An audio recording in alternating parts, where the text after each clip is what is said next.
If you want to support the show, you can go to mwpnews.com/support, where you can pick up my latest book, Succession Planning, and all my other books that have previously been released on Kindle for only $2.99 each. Thank you.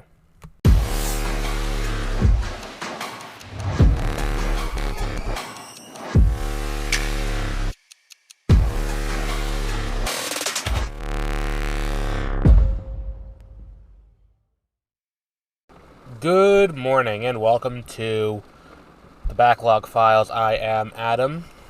We're here today to talk about a new video game that came out fairly recently on Steam. This code was provided to us by the developer, whose name I should probably get. Still Alive Studio is the studio that provided it, and we thank them for that.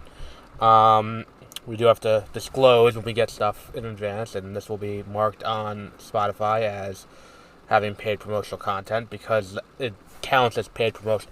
We'll get into it. Either way, we're talking about Garden Life, a Cozy Simulator, which is a new game that came out late last month where you run a garden. And I've always been a fan of this type of game, so when I saw codes were available for this, I immediately requested it. Because, playing it, it felt like, Viva Pinata, to an extent, not quite the same thing, but kind of like Stardew Valley.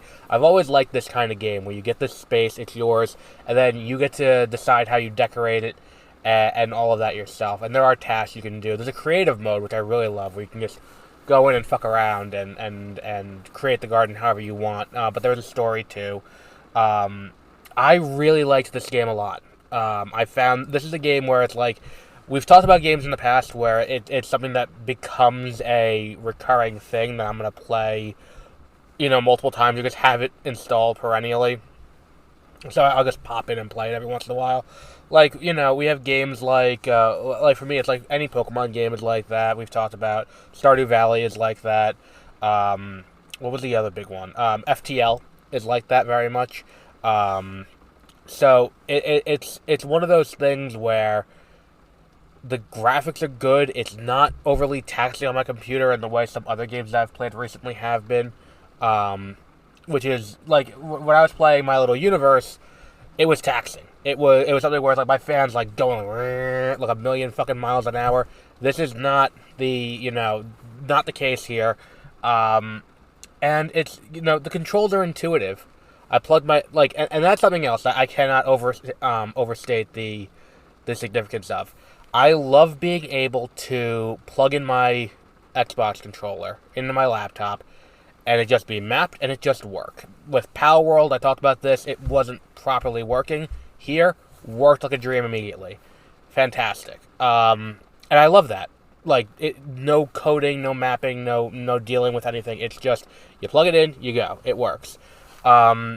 I love the aesthetic of the world, especially when you go downtown and you get to see, the shops and all of that. That's really cool. This is just a very well-made game. It's a great little, time, not time wasting, but a nice little unwinding game. There's a certain zen to it, where it's I'm just gonna sit here, garden for a little bit. It's a good game that you can lose, an hour, maybe 2 hours at a clip, because you're not getting super invested in anything. It's just, one of these nice little art games. Where you're just getting the opportunity to just create this garden. The garden is a little small. That is something that I think hopefully future updates will fix. We talked a little bit about this with Big Ambition, when we talked about that over on Beware of Spoilers last year. This idea that the game could be something really great. Right now, it's good. There's a potential this to be something great. It's just not quite there yet. And I think Big Ambition never quite hit what my ambitions were for what that game could be. But yeah, this is something that I will go into if I need to. If I'm playing, and having a hard time in a tough game that I'm playing, this is something that I will. Okay, let's take a step back, take a deep breath. Let's go play this for a little bit, and see, and just unwind a little, and take a breather. This is the kind of thing that's perfect for that. This is a game, I think it is in early access, so this is the kind of thing that could get more expansions down the line to make it more robust. And I think that as of right now, it is kind of small, but at the same time, not really. There are a ton of different types of flowers. There is a ton of decor in the game.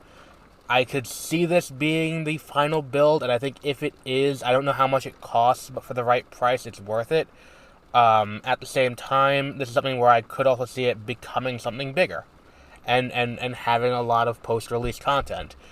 If it is the case, I would be interested to see how that goes. This is a game that I'm very interested in. This is one of those where it's a small indie developer, or a small indie title, and I'm interested to see where it goes from here, so that way I can, and hopefully it grows in a meaningful way. And it's not just in its current form forever. And the characters just feel so unique and so different, and it's just fun. Even if it is, it's the general conceit we've seen a million times before. It's like someone dies, you're now in charge of growing shit here, have fun. This is very much where it's a fun game. And I think, like, and I'll say that, like, yeah, it ran great on my computer. I don't know about people with, like, I'm running on a gaming laptop. I don't know if you don't have a gaming laptop, how well this game is going to run. That's something that, mileage may vary on. But, on a beefy gaming computer, this is something that, is going to run reasonably well. I would recommend this game. Check it out on Steam. Let me just grab a price for you.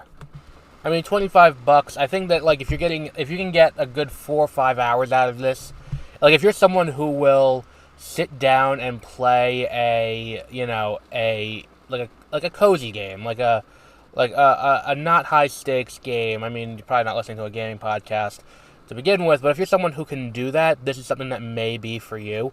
If not, it may be something that is, what's we're looking for here, that is, it may be out of sale, but, I mean, $25 is not bad for what this game is, all things considered. It's like, that's like the price of a smaller release, and with full 3D graphics, and some reasonably interesting, creation tools, not creation in that regard, but, like, design tools for your garden space.